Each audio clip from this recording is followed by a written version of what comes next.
নমস্কার। খবর এখনে আপনাদের সকলকে স্বাগত। আজকে আমাদের এই বিশেষ অনুষ্ঠানে আমরা আলোচনা করব যে এই রাজ্যের বিধানসভা নির্বাচনে কারা কত সিট পেতে চলেছে এবং কাদের পাল্লা ভারী। গতকালকেই উত্তরবঙ্গে ভোট হয়ে গেছে, তবে ভোট পরবর্তী হিংসা ঠিক তেমনভাবে এবারে হয়নি। ইলেকশন কমিশন শক্ত হাতে এ রাশ টেনে ধরেছে। তবে বিক্ষিপ্ত কিছু ঘটনা তো হতেই পারে, তেমনই কিছু হয়েছে বিক্ষিপ্ত কিছু ঘটনা। তবে উত্তরে এত মানুষের যে ভোট দানের আগ্রহ, সেটাই সেই উত্তরে হাওয়াটা কি এবার দক্ষিণেও বইবে, সেটাই বড় প্রশ্ন চিহ্ন। তবে একটা জিনিস, যে প্রচারের ক্ষেত্রে শাসক দল অর্থাৎ তৃণমূল দল আর বিজেপির প্রধান বিরোধী দল বিজেপির মধ্যে প্রচারের যে প্রতিযোগিতা, তা এবার অভাবনীয়, আশ্চর্য লাগছে। তার কারণ দিল্লি থেকে বিজেপির কেন্দ্রীয় নেতৃত্বরা বারবার ছুটে আসছেন এই কলকাতায়। নরেন্দ্র মোদী থেকে অমিত শাহরা রীতিমতো ডেলি প্যাসেঞ্জারি করছেন। তাদের লক্ষ্য বাংলাকে দখল করা। সত্যি কি এবার বিজেপি বাংলা দখল করতে পারবে? সেই প্রশ্নই ঘুরে ফিরে আসছে মানুষের মধ্যে। তবে কয়েকটা জিনিস আপনাদের বলে নেওয়া ভালো, যে এবারে কোমর বেঁধে যে বিজেপি নেমেছে, বিজেপি শুধু একা নয়, দিল্লি কেন্দ্রীয় নেতৃত্বরা ইলেকশন কমিশনকে যেমন কাজে লাগিয়েছে, তেমনি বিভিন্ন সেন্ট্রাল এজেন্সিকেও কাজে লাগিয়েছে। এক্ষেত্রে যে তৃণমূল দলের বেছে বেছে কিছু নেতা মন্ত্রীদের বাড়িতে রেড করা থেকে শুরু করে তাদের রীতিমতো আতঙ্কে রাখার চেষ্টা করছে। এটা বলছেন খোদ মুখ্যমন্ত্রী মমতা বন্দ্যোপাধ্যায়। তৃণমূল দলের পক্ষ থেকে বারবার বলা হচ্ছে যে বিজেপি যেভাবেই চেষ্টা করুক না কেন, এবারে বিজেপির কখনোই কোনোভাবেই তারা 50 নাকি পেরোবে না। এখন এ প্রসঙ্গে আমরা কিছু আলোচনা করে নিই। আমরা জানি যে বাংলার মানুষ সজাগ, তারা বুদ্ধিমান, তারা বোঝেন। সুতরাং আলোচনাটা আমি সেই পর্যায়ে নিয়ে যেতে চাইছি। প্রথম কথা হচ্ছে যে বিজেপির ক্ষেত্রে যে কোনো সুযোগ সুবিধাগুলো রয়েছে, যেমন ইলেকশন কমিশনকে দিয়ে চাপ সৃষ্টি করানো, বিভিন্ন কেন্দ্রীয় এজেন্সি দিয়ে ভয় দেখানো, এগুলো তো চলছে, যেটা আগের নির্বাচনগুলোতে এভাবে বাড়াবাড়ি দেখা যায়নি। তবে তৃণমূল এর পক্ষ থেকে যেটা বলা হচ্ছে যে নন বেঙ্গলিরা আসছে এখানে, এবং তারাই এখানে, যদি বিজেপি আসে তারাই এখানে রাজ করবে। এবং নন বেঙ্গলিরা হত্যা অবাঙালিরা আমাদের এখানে, আমাদের রাজ্যকে গিলে খাবে। আমাদের রাজ্যে কি অবাঙালি নেই? আর তৃণমূল দলের পক্ষ থেকেও, তৃণমূল দলের মধ্যে কোনো অবাঙালি নেই। তাহলে ইউসুফ পাঠান, শত্রুঘ্ন সিনহা, কীর্তি আজাদ, এরা এলেন কোথা থেকে? ওদিকে সুপ্রিম কোর্টে লড়তে গেলে কপিল সিব্বলকে লাগছে, অভিষেক মনু সিংভিকে লাগছে। মানে এদিকে রাজীব কুমার, রাজীব সিনহা, মনোজ পন্থের মতো মানুষদের অবসর গ্রহণের পরেও হয় তাদের রাজ্যসভায় পাঠানো হচ্ছে, নয়তো বা তাদের অন্য কোনো পদে বসানো হচ্ছে। আবার শাহরুখ খানকেও অ্যাম্বাসাডার করা হলো, তিনি তো বাঙালি নন। প্রশান্ত কিশোর, প্রতীক জৈন, সাকেত গোখেল, এদের মতো মানুষকে নিয়েই তারা ভোট যুদ্ধে লড়তে নেমেছিলেন। তাহলে এদের ছাড়া তো উপায় নেই। তাহলে এই ধরনের কোনো বক্তব্য ধূপে টিকছে না। এখন প্রশ্ন দাঁড়াচ্ছে যে এই নির্বাচনে কি কি ফ্যাক্টর কাজ করবে। উত্তরবঙ্গের যে চরিত্র সেটা দক্ষিণের চরিত্রের সঙ্গে একেবারেই মেলে না। কিছু কিছু ক্ষেত্রে মিল থাকলেও বেশিরভাগটাই অমিল, কারণ সমস্যাগত দিক থেকে উত্তরবঙ্গ আর দক্ষিণবঙ্গের সমস্যাগুলো এক নয়। এবারে দেখুন 2021 সালে 2021 সালের নির্বাচনের ক্ষেত্রে মোট ভোটারের সংখ্যা ছিল 6,99,99,955। আবার বলছি 6,99,99,955। আর ভোট পোলিং হয়েছে 5,96,68,385। সেই সময় 85.2% ভোট পড়েছে। ঠিক তার 3 বছর পরে আমরা দেখছি 2024 লোকসভায় ভোটারের সংখ্যা বেড়ে গেল। কত বাড়ল লক্ষ্য রাখুন। সেই সময় ভোটারের সংখ্যা ছিল 7,60,10,006। আর ভোট পোলিং হয়েছে 6,04,83,687। এবং সেই সময় 79.6% ভোট পড়েছে। আর এই 2021 আর 2024 মধ্যে প্রায় 60 লক্ষ ভোটারের সংখ্যা বেড়েছে 3 বছর। এবং 2026 দেখা যাচ্ছে প্রায় 93 লক্ষের মতো ভোটার বাদ পড়েছে। তার মধ্যে আবার নতুন 1,88,207টি নতুন ভোটার এসেছে। সেটা যাই হোক, এখন ভোটারের সংখ্যা এই মুহূর্তে দাঁড়িয়ে 6,82,51,008টি ভোটার। সুতরাং দেখুন যে 2021 ভোট পড়েছিল 85.2%। 2024 গিয়ে 7 লক্ষ ভোটারের সংখ্যা বেড়ে গেল। আর তখন ভোট পড়ল 79.6%।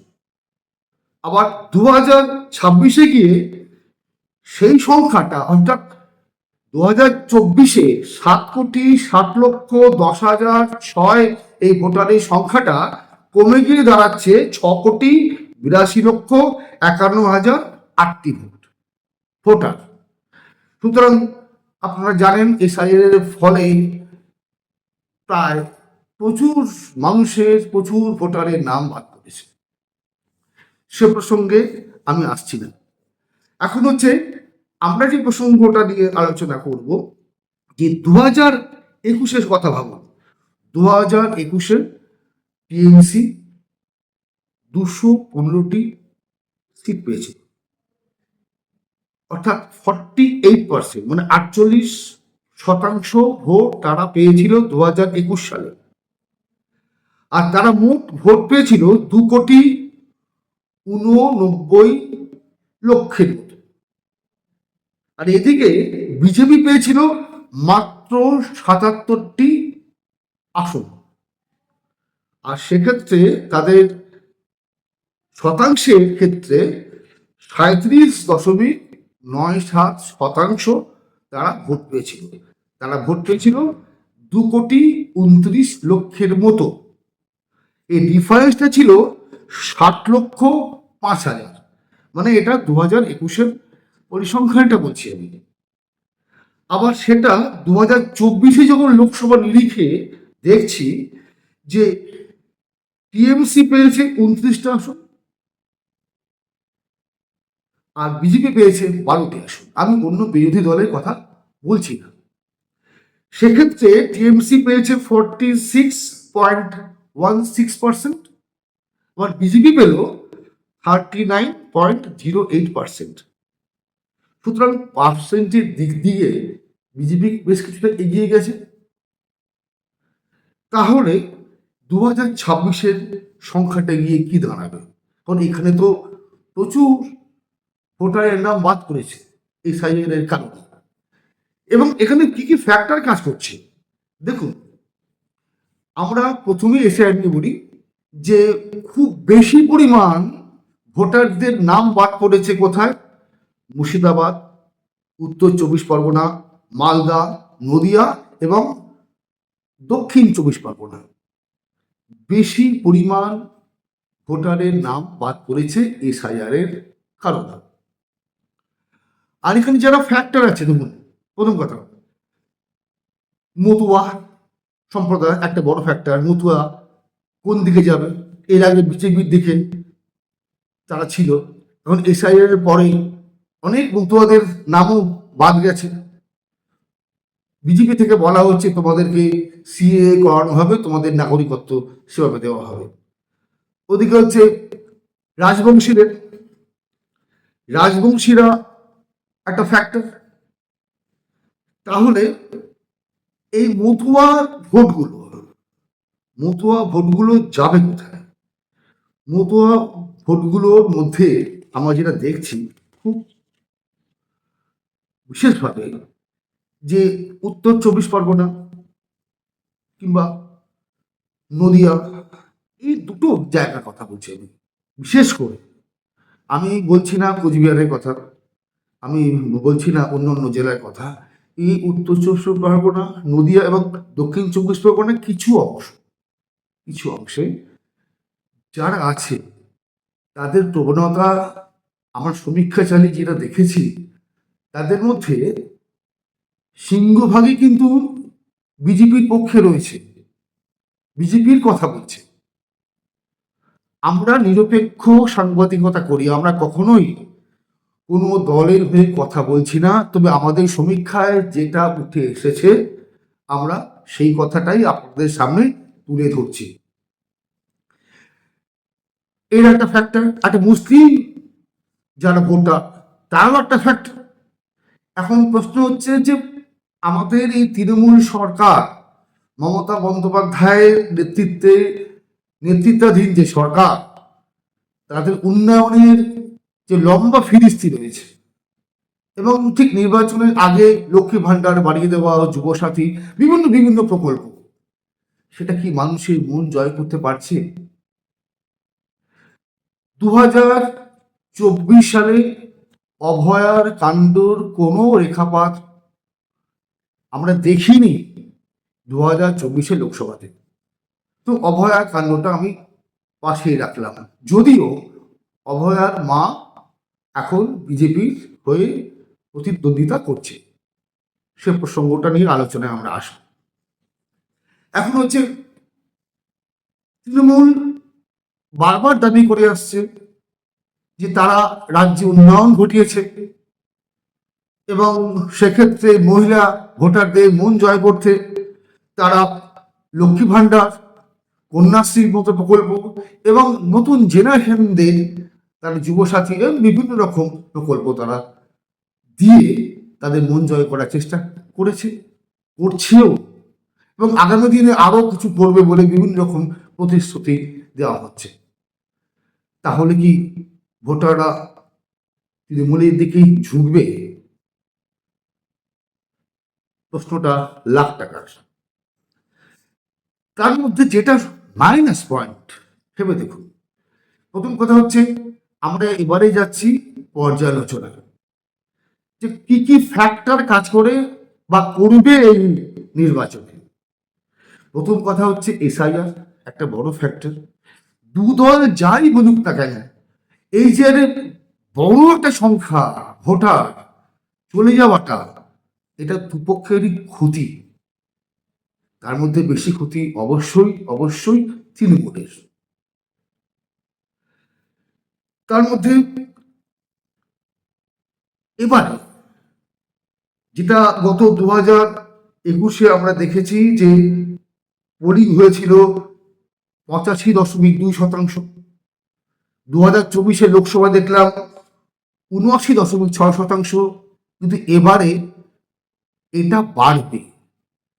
ভোট দানের ক্ষেত্রে মানুষ বেশি বেশি এগিয়ে আসবে এবারে, কারণ তাদের অনেকের মধ্যেই ভয় এসআইআর হওয়ার ফলে যদি এবার তারা ভোট না দেয় তাহলে আগামী দিনে তাদের নাম ভোটার লিস্ট থেকে বাদ দেওয়া যেতে পারে বা হতে পারে, এরকম একটা আশঙ্কা তাদের মধ্যে রয়েছে। সুতরাং এবারে আমরা আশা করতে পারি যে এই ভোটদানটা 90% ছাড়িয়ে যাবে। তাহলে এই যে যারা ভোটার তারা কোথা থেকে আসবে, এই যে শতাংশটা বাড়বে কোথা থেকে? প্রতি নির্বাচনের আগে আমরা দেখি যে নতুন ভোটারের সংখ্যা বাড়ে, সেটা তো একটা ফ্যাক্টর। তাতেও কিন্তু এমন কিছু হেরফের হয় না যে ভোট দানের ইচ্ছেটা মানুষের যাচ্ছে এবং লাইন দিয়ে ভোট দিচ্ছে এবং সেটা 90%, 92% পেরিয়ে গেছে। কিন্তু এবার সেটা হবে। এবারে যারা পরিযায়ী শ্রমিক তারাও কিন্তু এবার ছুটে আসছে বাংলায়, তার জন্য অতিরিক্ত ট্রেন পরিবহনের ব্যবস্থা করা হয়েছে রাজ্য এবং কেন্দ্র সরকারের পক্ষ থেকে। সুতরাং এই যে যারা পরিযায়ী শ্রমিক আসবে তারা কাকে ভোট দেবে?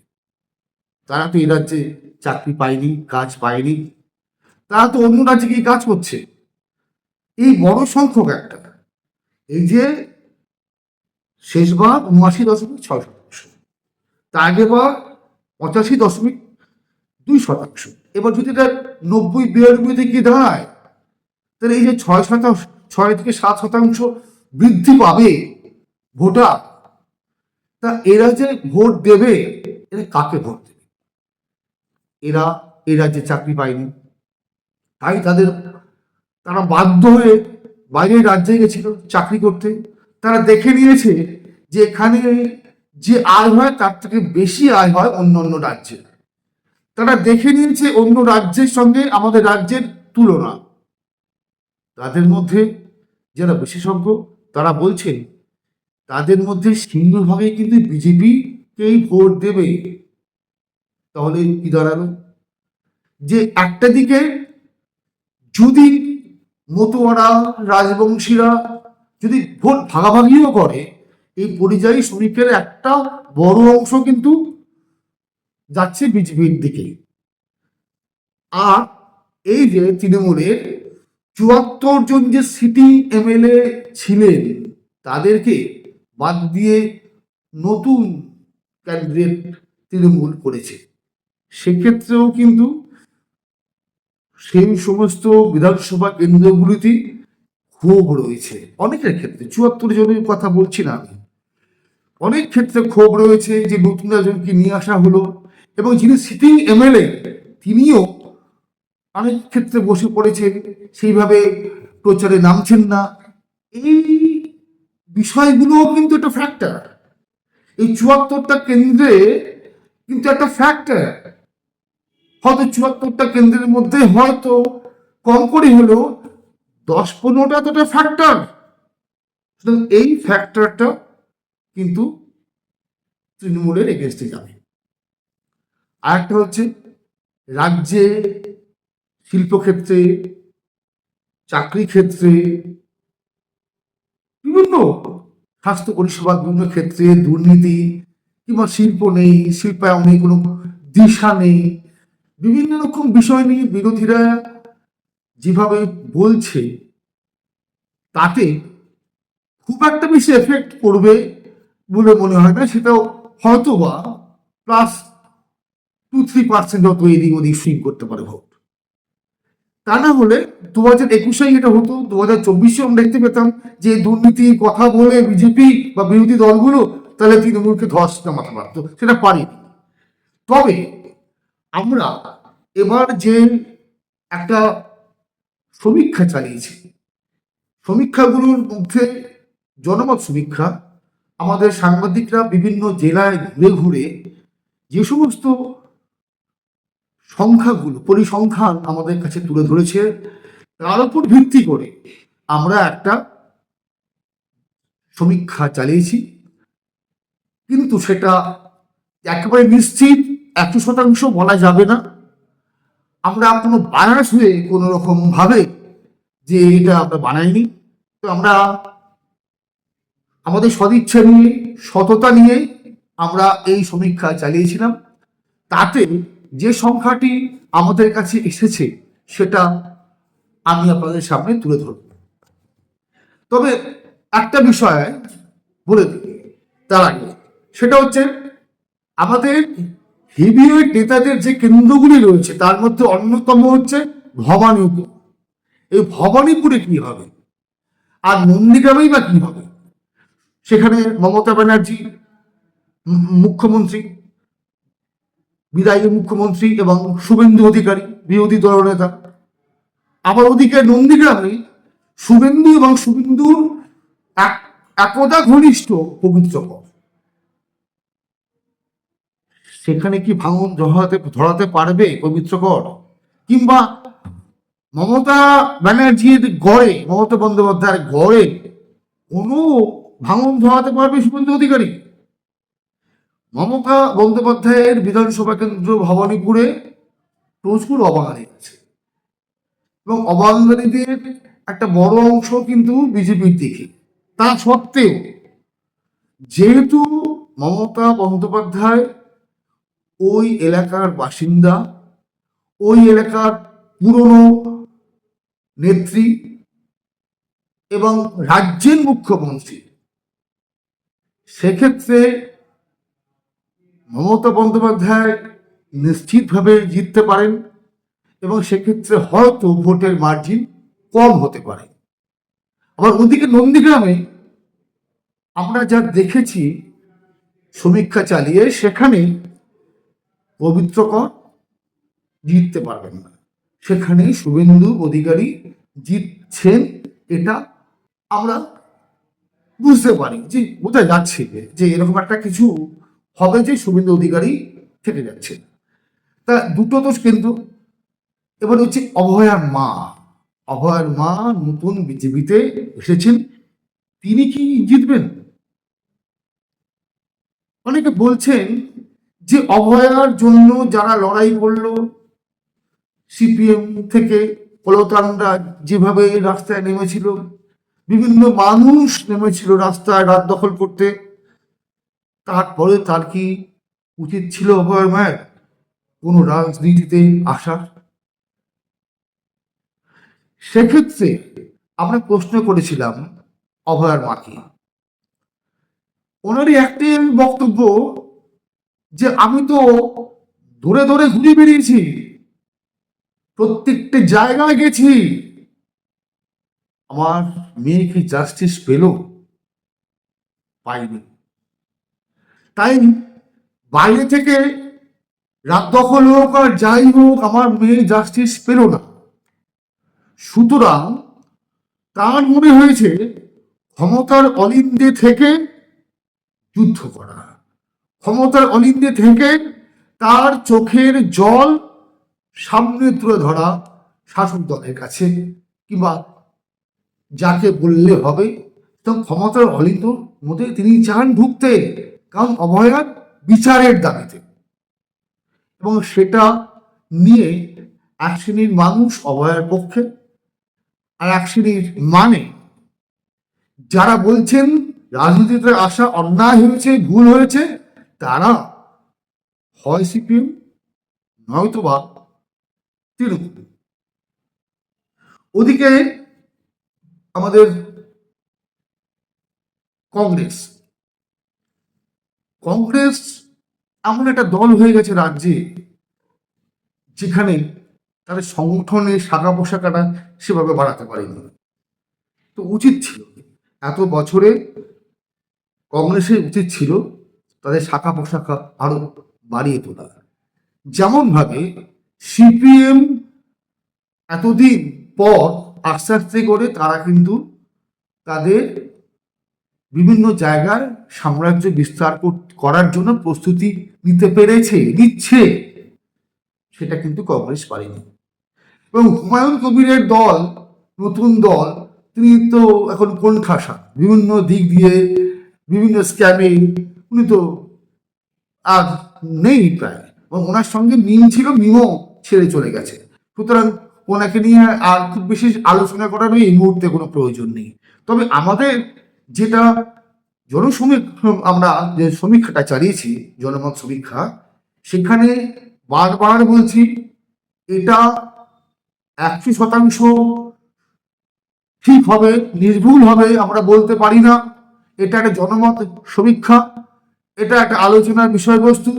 সেক্ষেত্রে আমরা যে তথ্য বা যে সমীক্ষা তুলে ধরবো সেটা আগামী দিনে মিলতেও পারে, নাও মিলতে পারে।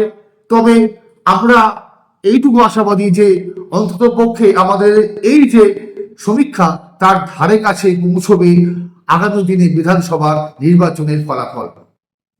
তা আমরা কি পেলাম? আমরা পেয়েছি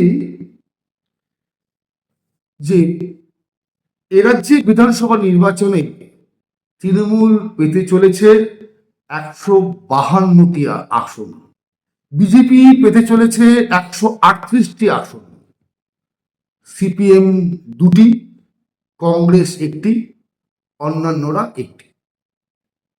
সুতরাং আমরা যা সমীক্ষা চালিয়েছি তাতে বোঝা যাচ্ছে আবার ক্ষমতায় ফিরছে তৃণমূল দল। মমতা বন্দ্যোপাধ্যায়ের নেতৃত্বে আবার তৃণমূল ক্ষমতায় আসবে। তবে সবটাই আমাদের সমীক্ষা, সেই সমীক্ষা মিলতেও পারে, নাও মিলতে পারে। তবে আমাদের এই সমীক্ষায় যেটা উঠে এসেছে, আমরা এই সমীক্ষা আমাদের সাংবাদিকরা সততার সঙ্গে, সদিচ্ছার সঙ্গে যে তথ্য তুলে নিয়ে এসেছে তার উপর নির্ভর করেই আমাদের এই পরিসংখ্যান কিংবা এই সমীক্ষা আপনাদের সামনে তুলে ধরলাম। আজকের মতো এখানেই শেষ করছি। আগামী দিনে আবার আসছি, আবার কথা হবে, আবার নতুন বিষয় নিয়ে।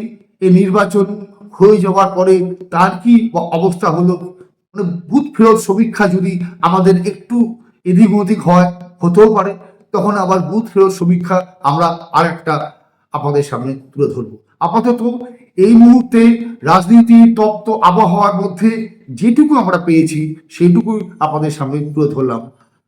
নমস্কার।